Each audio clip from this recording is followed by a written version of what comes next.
Nakon što urod krompira izvadimo iz zemlje, glavno pitanje je kako ga pravilno skladištiti, a da što duže odgodimo njegovo klijanje. Ključni faktori su određeni reguliranjem uslova u skladištu.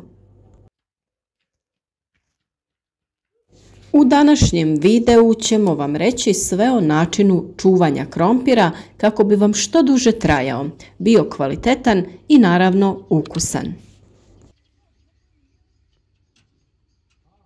Klijanje uskladištenih gomolja krompira može dovesti do njihovog potpunog propadanja. Puno je faktora koji utječu na ovu prirodnu pojavu, a naš cilj je da se proces što više odloži kako bi imali što manje gubitke. Gomolji koje skladištimo i čuvamo preko zime moraju biti zreli sa formiranom pokožicom, očišćeni od zemlje, bez oštećenih i trulih primjeraka. Ovisno od sorte, proces klijanja počinje već 1 mjesec nakon vađenja iz zemlje, a kasne sorte mogu odgoditi ovu pojavu za oko 5 mjeseci. Prve se troše one koje se ne mogu dugo čuvati i brzo počinju dehidrirati ili klijati. Ponekad izvana ne možemo procijeniti da je neki krompir počeo propadati iznutra, pa je potrebno barem jednom mjesečno pregledati uskladištene gomolje kako bi odstranili sve koji su eventualno počeli da trunu. Temperatura i vlaga u prostoriji u kojoj skladištimo krompir igraju presudnu ulogu. Krompir se treba čuvati na hladnom i tamnom mjestu. Temperatura treba biti između 7 i 10 stepeni. Može se držati i na oko 5 stepeni, skoro nepromijenjen. Vrijednost temperature naravno utječe na dužinu trajanja, pa pri temperaturi od 4,5 stepena može trajati oko 7 mjeseci, a na višim treba ga iskoristiti za 3 do 4 mjeseca. Na nama je da osiguramo konstantnu temperaturu jer će oscilacije ubrzati klijanje i pojavu skladišnih bolesti. Zrak u skladištu ne smije biti suh jer će dovesti do dehidracije. Suprotnost je previše vlage što će dovesti do brzog truljenja. Idealna bi vlaga bila od 80 do 90% uz dobru cirkulaciju zraka. Čuvanje u skladištima najbolje je obaviti u nekim drvenim sanducima, korpama ili na drvenim policama. Sa druge strane, čuvanje u kući ili stanu može se obaviti u papirnatoj vreći, kartonskoj kutiji i mrežastim vrećicama. I tu naravno izbjegavajte da ga držite na toplom mjestu, jer što je toplije, to brže krene klijanje i propadanje gomolja koji postaju mekani. Nemojte ga ostavljati pored drugog voća i povrća koje ima jak miris ili pospješuje ovu pojavu. To su crveni luk, bijeli luk, banana i kruška. Kada je u pitanju jabuka, primijećeno je da one pored krompira postaju mekane i kašaste, a da s druge strane 1 ili 2 jabuke u krompiru umanjuju intenzitet klijanja. Začinsko i ljekovito bilje, posebno njihova ulja, imaju veliki utjecaj na procese koji se događaju unutar gomolja. Žalfija, lavanda, metvica i ružmarin svojim eteričnim uljima snažno sprječavaju ovu pojavu i propadanje. Manji komadi papira natopljeni u eteričnim uljima stave se u blizini uskladištenog krompira. Odlične rezultate je dalo i ulje paprene metvice. Jedini nedostatak ovog postupka je što ga redovno morate obnavljati i stavljati novi svako 2 do 3 sedmice, jer to ulje ispari. Za čuvanje krompira duži vremenski period morate imati prikladan prostor u kojemu barem neko vrijeme možete osigurati uslove bez svjetlosti, temperature između najmanje 5 do 10 stepeni te veći postotak vlage zraka. Jedino na taj način ćete uspjeti duži vremenski period očuvati kvalitetu gomolja i spriječiti prerano klijanje. Sve pomenuto su uslovi koje je potrebno osigurati za skladištenje krompira.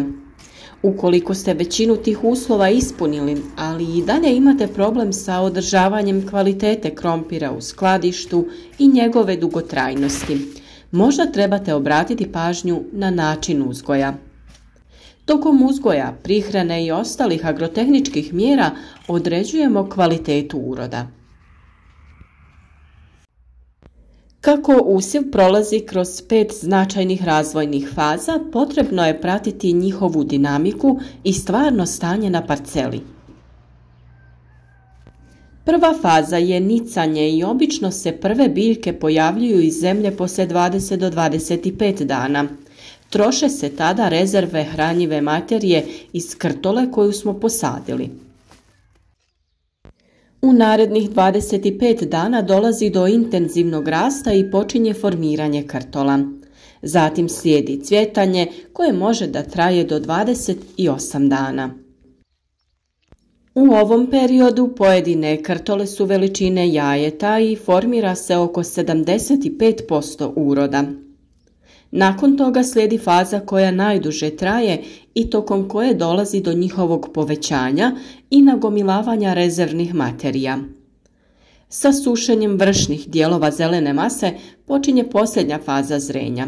Kožica postaje jača što omogućava dugotrajno čuvanje. Krompir ima nekoliko faza prihrane i vrlo je važan njihov pravilan raspored. Više dušika je potrebno kada biljke intenzivno rastu i izgrađuju zelenu lisnu masu koja će hraniti krtole. Pored mineralnih možemo dodavati rastvore kokošjeg đubriva ili od druge peradi, korovskih biljaka koje su fermentirale potopljene u vodi. O tome imate poseban video na našem kanalu. Sa završetkom ove faze dodaje se ono koje je bogato fosforom za razvoj korijena. U fazi povećanja krtola i nagomilavanja rezervnih materija povećavaju se zahtjevi za biljnim hranjivima. Sada se dodaju đubriva bogata kalijem, kao što su kalijev sulfat, razni rastvori sa pepelom drveta, jer je bogat ovim mineralom. Kao đubrivo za krompir odličnim su se pokazali pepeo drveta, đubrivo od koprive, kokošji đubar, đubrivo od gaveza, goveđi stajnjak, kompost, glistinac, mikrobiološka i druga hranjiva.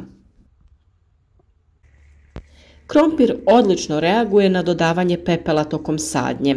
Pepeo drveta sadrži fosfor, kalij, kalcij i druge elemente.